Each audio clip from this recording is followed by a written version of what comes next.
इस कार्यक्रम के प्रायोजक है कृषि एवं किसान कल्याण मंत्रालय, भारत सरकार।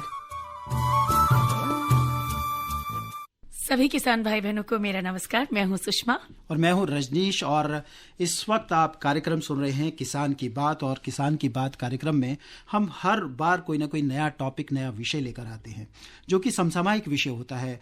और देखिए, अगर हम बात करें कि अपनी साग सब्जियों की, तो उसमें एक बहुत ही महत्वपूर्ण जो प्याज और लहसुन की जो सब्जी है बहुत ही महत्वपूर्ण होती है, जो कि हमारी थाली का स्वाद तो बढ़ाती है, साथ ही साथ उसके बहुत सारे औषधीय गुण भी होते हैं, जो मेडिसिनल वैल्यू भी होती है। तो इसलिए इसकी मांग साल भर बाजार में बनी रहती है और इससे जो हमारे किसान भाई बहन भी है वो भी बहुत अधिक मुनाफा कमा सकते हैं जी। और सुषमा, आज इसी से जुड़ा हमारा विषय है प्याज की नर्सरी प्रबंधन और लहसुन में समसामयिक कार्य। तो इस विषय पर आज हम बात करेंगे और हमारे साथ जो हमारे विशेषज्ञ हैं वो हैं डॉक्टर BS तोमर, जो कि अध्यक्ष हैं शाकीय विज्ञान संभाग, भारतीय कृषि अनुसंधान संस्थान, पूसा, नई दिल्ली में। तो डॉक्टर साहब, आपका बहुत बहुत स्वागत है हमारे स्टूडियो। धन्यवाद। तो डॉक्टर साहब, सबसे पहले, क्योंकि प्याज और लहसुन शायद हम सबके घरों में यूज होता है और इसकी भाई सर्दी में तो जैसे लहसुन की बहुत अधिक मांग भी रहती है क्योंकि उसका औषधीय गुण भी है। तो सबसे पहले तो मैं यही जानना चाहूँगा कि प्याज और अगर हम लहसुन की बात करें तो ये क्यों ज़रूरी है? देखिए, प्याज, रजनीश जी, हमारे देश की एक महत्वपूर्ण सब्जी की फसल है और इसकी खेती भी हमारे देश में बड़े पैमाने पर होती है जी। अगर हम बात करें, आलू के बाद दूसरा स्थान क्षेत्रफल और उत्पादन की दृष्टिकोण से प्याज का ही है और भारत तो विश्व में सब्जी उत्पादन में दूसरे स्थान पर आता है। और हमारे यहाँ प्याज की जो शॉर्ट डे ऑनियन होती है, जो कम, जिसको प्रकाश अवधि के लिए बल्बिंग होता है, शॉर्ट डे ऑनियन बोलते हैं। कई तरह की ऑनियन होती है, लॉन्ग डे होती है, इंटरमीडिएट होती है और शॉर्ट डे होती है। तो हमारे देश में प्याज की शॉर्ट डे और इंटरमीडिएट किस्मों की खेती व्यापक पैमाने पे होती है। और उसके पोषण के दृष्टिकोण से देखें तो प्याज पोषण के लिए बहुत अच्छी मानी जाती है क्योंकि इसके अंदर सल्फर है, इसके अंदर पोटेशियम है और दूसरे ऐसे कंपाउंड इसके अंदर हैं जो हमारे स्वास्थ्य के लिए महत्वपूर्ण हैं। फ्रैक्टोन से एक कंपाउंड होता है जो इसमें होता है, जो हमारे स्वास्थ्य के लिए बहुत अच्छा है। इसी प्रकार से जो लहसुन है, लहसुन के बहुत सारे औषधीय गुण हैं। इसका अपना आयुर्वेद की बहुत सारी दवाइयों में इसका इस्तेमाल होता है और व्यंजन में जब हम इसका इस्तेमाल करते हैं, तरह तरह के व्यंजन बनाने में, सब्जियों के, उसमें इसका इस्तेमाल किया जाता है। सलाद में इस्तेमाल किया जाता है। उसका वैल्यू एडिशन करके पाउडर बना के, फ्लेक्स बना करके, इसकी चटनी बना करके, इसका पेस्ट बना करके, गार्लिक का पेस्ट, क्योंकि आजकल हमारे देश में शहरी क्षेत्रों में परिवार के दोनों सदस्य, पति पत्नी, अक्सर जॉब के लिए जाते हैं तो उन्हें समय नहीं मिलता है, तो वो ज्यादातर पेस्ट को पसंद करते हैं। छीलने से उनको आंखों में आंसू आने से बच जाते हैं और हमारे खाने का स्वाद बढ़ाते हैं। तो पोषण की दृष्टि से, स्वाद बढ़ाने की दृष्टि से, पाचन की दृष्टि से प्याज और लहसुन बहुत ही महत्वपूर्ण है और इनका उपयोग हमें अवश्य अपने भोजन में करना चाहिए, चाहे वो सलाद के रूप में करें या इसको सब्जियों की तैयारी में करें या अन्य दूसरे तरीके से इसका उपयोग करें। जी, तो डॉक्टर साहब, आपने बड़ा महत्वपूर्ण बताया कि भाई क्यों प्याज खाना चाहिए, लहसुन, और क्यों इससे हमारे स्वास्थ्य में क्या अच्छे प्रभाव रहते हैं। तो सभी सुनने वालों को मैं बताना चाहूँगा कि हमारा आज का विषय है प्याज की नर्सरी प्रबंधन और लहसुन में समसामयिक कार्य। तो जो भी किसान भाई बहन इस विषय को सुन रहे हैं और इस विषय से जुड़ी उनकी कोई भी अगर जिज्ञासा है, प्रश्न है, तो हमें पूछ सकते हैं। हमारा जो फ़ोन नंबर है, जो हमारा STD कोड है वो 011 और फ़ोन नंबर है 23421081 और दूसरा नंबर है 23421083। तो अगर आपका कोई भी इस विषय से जुड़ा प्रश्न है, जिज्ञासा है, तो आप फ़ोन करके हमें पूछ सकते हैं। डॉक्टर साहब उसका सीधा आपको जवाब देंगे और उसका उत्तर देंगे। तो डॉक्टर साहब, जैसे कि आपने बताया कि हमें प्याज और इसकी लहसुन की क्या हमारी मेडिसिनल वैल्यू भी है और हमारा जो कहते हैं ना थाली का स्वाद भी बढ़ाते हैं। तो पहला प्रश्न तो मैं अब आपसे प्याज के बारे में ही पूछना चाहूँगा कि जो किसान भाई प्याज की खेती में रुचि रखते हैं वो क्या अभी भी प्याज की पौध डाल सकते हैं, और अगर डाल सकते हैं हैं तो कैसे? देखिए, सामान्यतः प्याज की पौध की जो रोपाई का उपयुक्त समय ये माना जाता है 10 से 25 नवंबर के बीच में का उपयुक्त समय होता है, क्योंकि फिर तापक्रम में गिरावट आती है और तापक्रम की गिरावट से पौधे के बीजों के जमाव में और वृद्धि में देरी होती है। तो ये तो आदर्श समय है, लेकिन बहुत सारे किसान भाई ऐसे हैं जिन्होंने देर से मन बनाया है प्याज लगाने का, तो वो अभी भी प्याज की पौध डाल सकते हैं। और उसके लिए मैं अपने किसान भाइयों को कहूंगा कि आप उत्तम किस्म का बीज इस्तेमाल करें, जिसकी जमाव क्षमता अच्छी हो, आनुवांशिक शुद्धता हो, और जो हमारी उन्नत किस्में हैं उन्हीं का इस्तेमाल करें।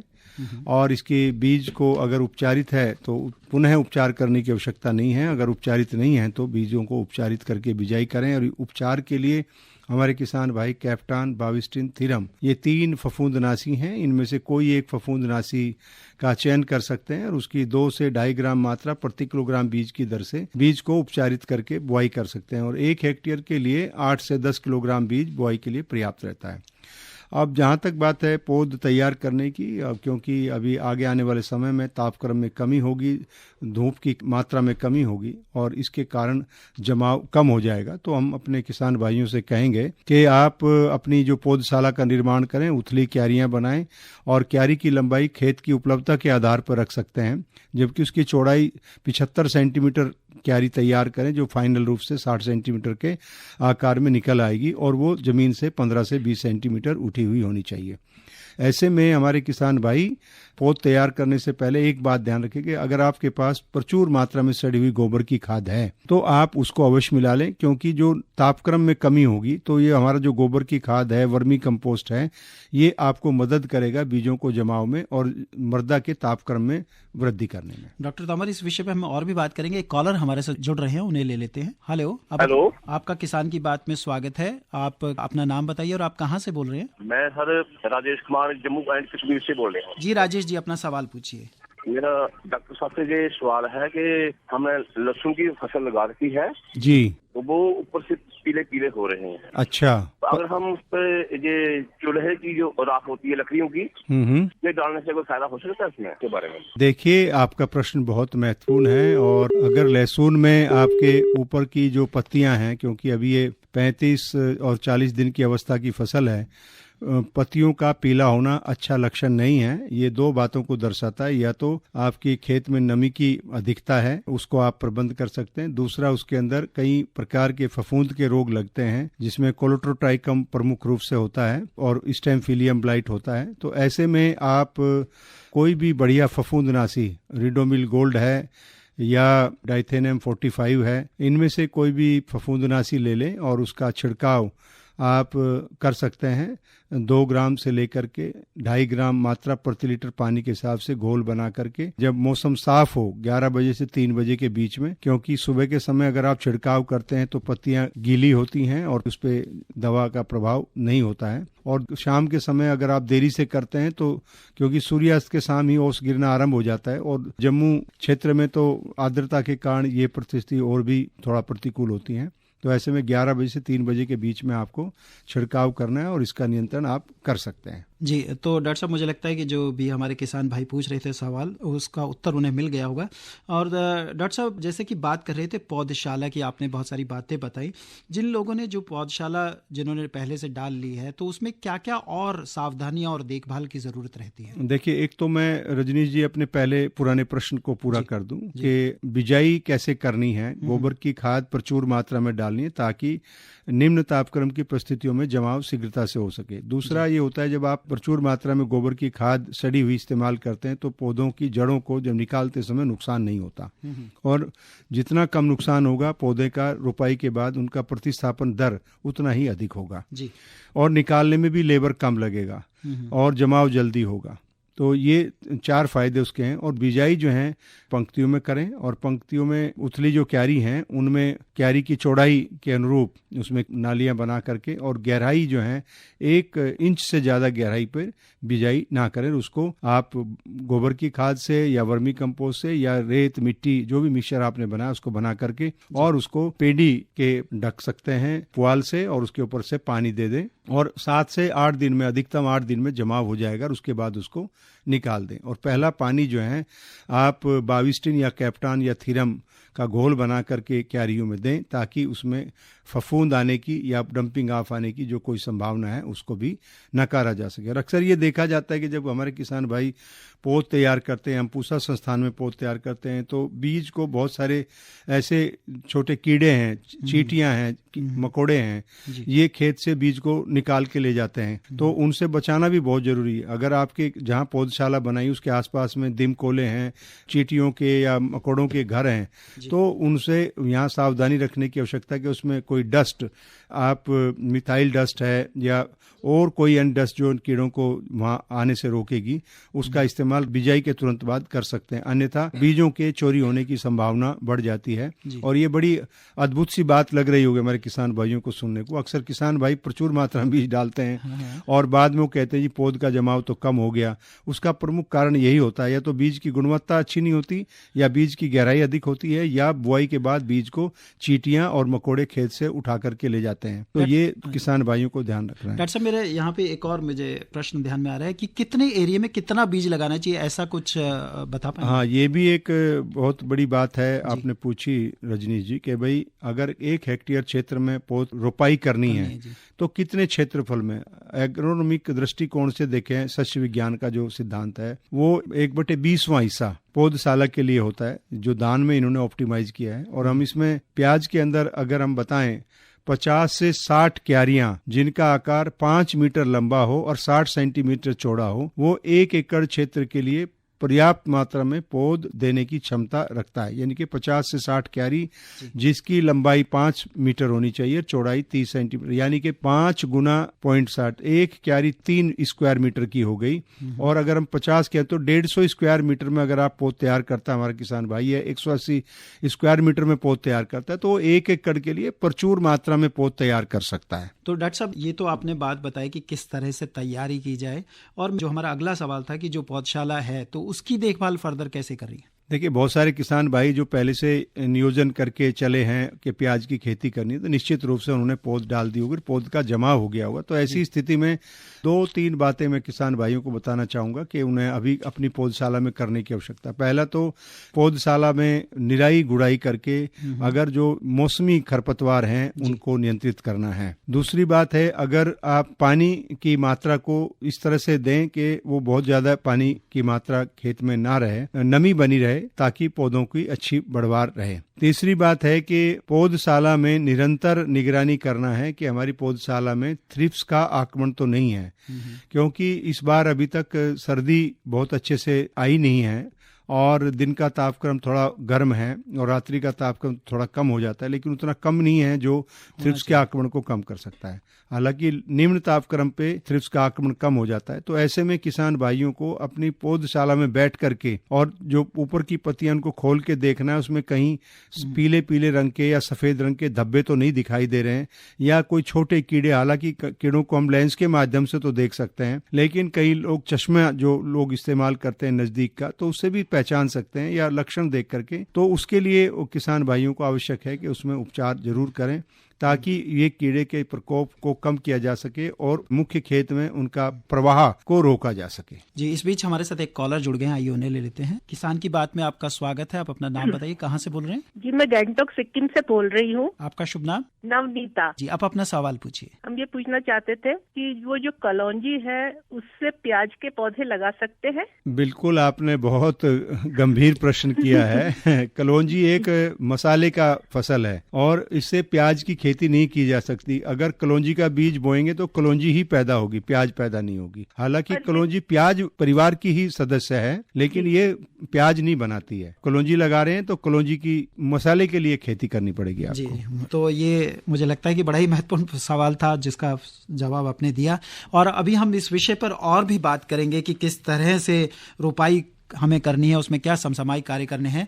तो लेकिन इससे पहले हम सुन लेते हैं ये संदेश। प्रधानमंत्री किसान मान धन योजना, मिलेगा पेंशन का सहारा, कृषक ना होगा बेसहारा, जुड़ेगा खुशियों से नाता, कटेगा सुख से बुढ़ापा, सुरक्षित होगा अन्नदाता, सुरक्षित होगा अन्नदाता।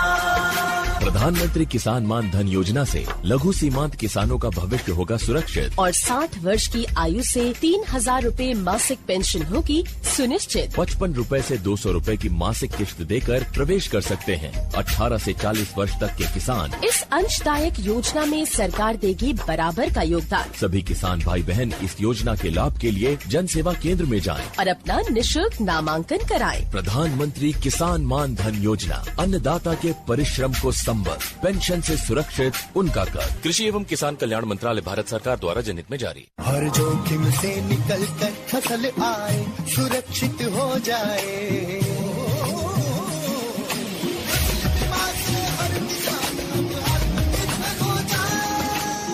संकट के समय प्रधानमंत्री फसल बीमा योजना किसानों के लिए वरदान है। अब सूखा पड़े या बाढ़ आ जाए कोई डर नहीं। अब ओले पड़े या कीट पतंगे फसल खा जाए कोई फिक्र नहीं, क्योंकि हमने लिया है प्रधानमंत्री फसल बीमा। बुआई से फसल कटाई तक हर जोखिम का दावा, न्यूनतम प्रीमियम पर अधिकतम भुगतान का वादा। योजना से हर साल जुड़ रहे हैं 5 करोड़ से ज्यादा किसान। अब आपकी है बारी। नजदीकी कृषि कार्यालय, सहकारी समिति, बैंक शाखा, अधिकृत बीमा कंपनी या जन सेवा केंद्र में स्वेच्छा से करा सकते हैं पंजीकरण। फसल बीमा पोर्टल या फसल बीमा ऐप द्वारा भी कराया जा सकता है पंजीकरण। प्रधानमंत्री फसल बीमा योजना, आपकी फसलों का संपूर्ण सुरक्षा कवच, कृषि एवं किसान कल्याण मंत्रालय। तो किसान की बात में आपका पुनः स्वागत है और आज का जो हमारा विषय है वो है प्याज की नर्सरी प्रबंधन और लहसुन में समसामयिक कार्य। और हमारे साथ जो विशेषज्ञ हैं डॉक्टर BS तोमर, अध्यक्ष शासकीय विज्ञान संभाग, भारतीय कृषि अनुसंधान संस्थान, पूसा, नई दिल्ली से। और इस बीच हमारे साथ पंजाब से भी एक कॉलर जुड़ गए हैं, आइए उन्हें भी ले लेते हैं। हेलो, किसान की बात में आपका स्वागत है। आप अपना नाम बताइए और अपना प्रश्न पूछिए। मेरा सवाल ये है कि जैसे नासिक का प्याज पंजाब में आता है जी, तो क्या नासिक की प्याज की खेती पंजाब में करना संभव है? हमारा एक खेत है बंगा में। अगर आप प्याज में रुचि रखते हैं और आप नासिक प्याज जो है, नासिक रेड एक बहुत ही पुरानी वैरायटी है और आप उसको अगर उगाना चाहते हैं तो उसकी खेती आप सर्दी के मौसम में कर सकते हैं। Nashik red, Pusa red, Patna red, Bombay red, ये सब बहुत पुरानी किस्में हैं। कुछ के वर्नाकुलर नेम्स हैं, लेकिन मैं आपको कहना चाहूँगा कि आप जो आजकल की जो उन्नत किस्में हैं, जैसे पंजाब रेड राउंड है, पंजाब नरोया है, हिसार 3 है, पूसा रिद्दी है, Agrifound dark light red है, या इनकी LR 28 है, ऐसी किस्मों को आप अपनाएं जो उन्नत किस्में हैं, नई किस्में हैं, जिनकी उत्पादक क्षमता बेहतर है। और जो नासिक रेड प्याज है, लगभग उन्हीं जैसे कंद, उसी जैसा रंग और वैसा ही स्वाद इन किस्मों में होता है और आपको एक निर्धारित लागत पे बेहतर उत्पादन ले सकते हैं। जी डॉक्टर साहब, जैसे नासिक के प्याज की बहुत बात होती है, तो इसकी क्या विशेषता होती है और प्याज की अपेक्षा? देखिए, क्या है कि प्याज प्रमुख रूप से रबी के मौसम में और खरीफ के मौसम में महाराष्ट्र में बहुत बड़े क्षेत्रफल पे होती है जी। और नासिक रेड जो आधिकारिक, अगर हम रिकॉर्ड का अवलोकन करें तो Nashik red, Bombay red, Patna red या पुरसंगी या और कई सारी किस्मों के नाम चलते हैं, वो कोई किस्में नहीं थी। किसानों ने जिन किस्मों को उन क्षेत्र में अपनाया, उनको अपना नाम दिया, उनसे उनकी पहचान बनी। जैसे महाराष्ट्र की पुरसंगी प्याज है, उसका अपना नाम है, या पटना रेड है, नासिक रेड है, बॉम्बे रेड है। और ये अधिकतर किस्में जो हैं, पूसा रेड जो हमारी भारतीय कृषि अनुसंधान संस्थान की बहुत पुरानी किस्म है, बहुत स्थायी किस्म है, उससे इनका उद्गम मैं कह सकता हूँ, क्योंकि जब इनकी लंबे समय से खेती हुई 40-50 साल पहले, तो धीरे धीरे उसमें एडेप्टेशन आता गया, कुछ वातावरण की परिस्थितियों के अनुकूल परिवर्तन आते गए और किसानों ने उनका चयन करके उनको अपना स्थानीय नाम दे दिया और वो प्रचलित हो गया। इसलिए लोग आज भी कहते भाई नासिक की प्याज, क्योंकि नासिक प्याज का बहुत बड़ा केंद्र है। हिंदुस्तान की सबसे बड़ी, एशिया की जो सबसे बड़ी प्याज की मंडी है लासलगांव, वो नासिक में ही है। इसलिए नासिक के नाम पे जो भी नाम लेता वही तर जाता है कि भाई नासिक रेड हो गया, नासिक की प्याज है। तो ये तो है बात एक जानकारी की। तो हमारे किसान भाइयों को हम तो यही कहते हैं कि आप आजकल हमारे पास बहुत सारी उन्नत किस्में हैं, चाहे वो राष्ट्रीय बागवानी अनुसंधान प्रतिष्ठान की हों या भारतीय कृषि अनुसंधान की हों या हमारा directorate of onion and garlic Pune में है, उसकी भीमा नाम से Bhima red, Bhima dark red, Bhima Safeda, Bhima Shweta, बहुत सारी किस्मों का सर्जन हुआ है और जो बहुत अच्छी उपज देती हैं। उन किस्मों को कृषि के में उत्पादन के लिए अपनाना है ताकि किसान की उत्पादकता बढ़े, राष्ट्र की उत्पादकता बढ़े और उपभोक्ताओं को भी अच्छी गुणवत्ता की प्याज खाने के लिए उपलब्ध हो। तो डॉक्टर साहब, ये तो हुई प्याज की बात। अब हम लहसुन की भी बात कर लेते हैं। लहसुन की अभी जो फसल खड़ी है, तो अभी फिलहाल उसमें क्या समसामयिक कार्य करने चाहिए, किस तरह से निराई गुड़ाई और ये सब करना चाहिए? देखिए, जिन किसान भाइयों ने लहसुन की बिजाई 15 अक्टूबर से लेकर के 25 अक्टूबर के बीच में की है, तो उनकी फसल लगभग आज 35 से 40 दिन की हो गई है। ऐसी अवस्था में किसान को अब दूसरा पानी देने की आवश्यकता है जी। और क्योंकि हम कहते हैं कि जब आप प्याज की या गार्लिक की रोपाई करते हैं, लहसुन की रोपाई के तुरंत बाद आप खरपतवार नाशी जिसमें पेंडामेथ्रिन 30% इसी की मात्रा हम सिफारिश करते हैं कि उसका छिड़काव करते हैं, तो ये 25 से 30 दिन तक अधिकतम इसका प्रभाव देखने को मिलता है। और उसके बाद इसमें बल्ब के विकास के लिए, पौधों के विकास के लिए उसमें एरिएशन हो, तो उसमें निराई गुड़ाई करना बहुत जरूरी है। ऐसे लहसुन में 2 निराई गुड़ाई, प्याज में 4 निराई गुड़ाई आवश्यक होती हैं, जिससे कि उसकी बदवार अच्छी हो और जब सलकंद बने वो उसकी जो आसपास में कॉम्पैक्टनेस है वो खत्म हो जाए। तो ये प्रक्रिया अपनानी है। दूसरा, अभी जैसे हमने बात की कि इस बार सर्दी अभी तक इतनी अच्छी आई नहीं है जितनी आनी चाहिए थी। ऐसे में कहीं कहीं से कुछ क्षेत्रों में थ्रिप्स के आक्रमण की सूचनाएं प्राप्त हो रही हैं और हमारे संस्थान में भी हमने देखा है कि प्याज के अंदर, लहसुन के अंदर थ्रिप्स का प्रकोप हल्का फुल्का दिखना आरंभ हो गया। तो ऐसी स्थिति में हमारे किसान भाइयों को चेतन रहना है, अब थ्रिप्स से होने वाले नुकसान से अपनी फसल को बचाना है, क्योंकि थ्रिप्स ऐसा कीड़ा है जो नंगी आंख से दिखता नहीं है और जब इसका नुकसान होता है तो पौधे की ग्रोथ रुक जाती है और उपज प्रतिकूल प्रभाव पड़ता है, उपज कम हो जाती। तो ऐसे में हमारे किसान भाइयों को अपने खेत में जाकर के ये देखना है कि ऊपर की जो बढ़वार की पत्तियों को थोड़ा खोल लें, ताकि उसमें ये देखें कोई पीले रंग के, सफेद रंग के छोटे छोटे धब्बे तो नहीं दिखाई देते। अगर ऊपर की जो गोब वाला हिस्सा है उसमें अगर उनमें सफेद रंग के, पीले रंग के कहीं कहीं छोटे छोटे धब्बे दिखाई दे तो निश्चित रूप से ये थ्रिप्स का प्रकोप है। ऐसे में थ्रिप्स को नियंत्रित करना आवश्यक है, जरूरी है, क्योंकि अभी कम मात्रा का इस्तेमाल करके हम थ्रिप्स को नियंत्रित कर सकते हैं और जब इसकी संख्या बढ़ जाती है तो इसको नियंत्रित करना भी मुश्किल होता है। और वैसे भी ये कीड़ा जो है बहुत छोटे आकार का होता है, जब इसका वयस्क हो जाता है तो एडल्ट उड़ना शुरू कर देता है, एक खेत से दूसरे खेत में चला जाता है और इसके जो निम्फ होते हैं वो उसका रस चूस करके फसल को, वृद्धि और बढ़वार को प्रभावित करते हैं। तो ऐसे में हम किसान भाइयों से यही सिफारिश करेंगे कि आप अपने खेत का निरीक्षण करें, निगरानी करते रहें, देखते रहें और प्रार्थना करें कि तापक्रम में कमी आए ताकि पौधों की बढ़वार अच्छी और थ्रिप्स की संख्या नियंत्रित हो। ये प्राकृतिक तरीका है। अन्यथा आपको जो थोड़े कीटनाशक हैं, फेनरोवेलेट है, कॉन्फिडोर है या इस तरह के जो भी सकिंग पेस्ट को नियंत्रित करने वाले कीटनाशक हैं, उनका इस्तेमाल आप बदल बदल के कर सकते हैं ताकि उनका प्रभाव उनको स्थायी रूप से ग्रहण ना कर सके, जिसको हम पेस्टिसाइड टॉलरेंस डेवलप हो जाती है, इंसेक्टिसाइड की रेजिस्टेंस आ जाता है। उसके बचाव करने के लिए दवाइयों को बदल बदल के इस्तेमाल करना है ताकि आप प्रभावी तरीके से इसका नियंत्रण कर सकें। तो इस विषय पे हम और भी बात करेंगे, प्याज की नर्सरी प्रबंधन और लहसुन में समसामयिक कार्य, लेकिन उससे पहले सुन लेते हैं संदेश। अरे क्या कर रहा है? इधर इधर इधर हम बोल रहे हैं तेरे बीजू का। उतला बोल रहा है? पक्षियों से तो हम खेत को बचा लेते हैं, पर इन घातक रसायनों से कैसे बचाएं? मतलब? देख बेटा, तू जो ये अंधाधुंध रसायन मिलाता है ना, मिट्टी की सेहत बिगड़ने लगी है और जब माटी ही कमजोर पड़ जाएगी तो उपज कैसे सेहतमंद होगी? अरे पहले ऐसा नहीं था। पूछना अपने बड़े बुजुर्गों से, कैसे फसल लहलहाती थी, शुद्धता झलकती थी। हाँ, माटी भी तंदुरुस्त और लोग भी। अरे पहली वाली बात कहाँ? पर अब तो सभी डाले हैं। सब नहीं, आज भी लाखों जागरूक किसान परंपरागत विधि से फसल उगा रहे हैं, खर्चा कम और उपज की कीमत भी बेहतर पा रहे हैं। सच है? रे बेटे, एक्सपीरियंस से बता रहे हैं, धूप में बाल सफेद नहीं किए हैं। हाँ। ठीक है भाई, मैं भी आज से जैविक खेती शुरू करूंगा। माटी से प्रेम की परंपरा है, परंपरागत खेती।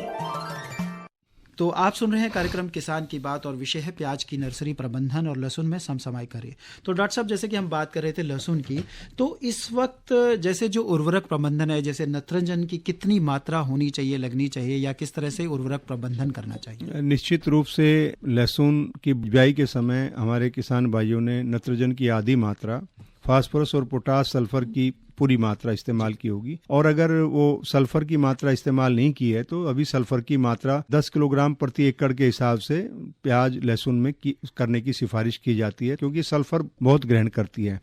दूसरा, नत्रजन की जो मात्रा है, अभी दूसरी पानी देने की स्थिति के बाद हमारे किसान भाई नत्रजन की जो मात्रा है उसको इस्तेमाल में ला सकते हैं। और सावधानी ये रखनी है कि जब मौसम साफ हो, पौधों के ऊपर ओस ना हो, पत्तियां गीली ना हो, ऐसी स्थिति में यूरिया का छिड़काव करना है। तो इससे पौधों को प्रचुर मात्रा में नत्रजन की उपलब्धता होगी, बढ़वार अच्छी होगी और उसके किसी प्रकार के साइड इफेक्ट से बचा जा सकता है। तो डॉक्टर साहब, बस चलते चलते बहुत 30 सेकंड के अंदर जो प्याज और लहसुन का जो प्रबंधन और समसामयिक कार्य है, तो आप क्या हिदायत देना चाहेंगे हमारे? हम अपने किसान भाइयों को ये कहेंगे कि भाई जो हमारी वैज्ञानिक तौर तरीके हैं उनको अपना करके आप अपनी फसल का प्रबंधन करें, ऐसे में आप बेहतर उत्पादन ले सकते हैं। तो बिल्कुल, ये थे हमारे साथ डॉक्टर BS तोमर, जो कि अध्यक्ष थे शासकीय विज्ञान संभाग भारतीय कृषि अनुसंधान संस्थान पूसा नई दिल्ली में। डॉक्टर साहब, आपका बहुत बहुत धन्यवाद, आपने इतनी अच्छी जानकारी दी। और आज की इस कार्यक्रम को प्रस्तुत किया मेरे साथ सुषमा ने और मैंने रजनीश ने, और इस कार्यक्रम के प्रस्तुत करता थे शिवनंदन लाल। और इसी के साथ अनुमति दीजिए, नमस्कार। इस कार्यक्रम के प्रायोजक थे कृषि एवं किसान कल्याण मंत्रालय, भारत सरकार।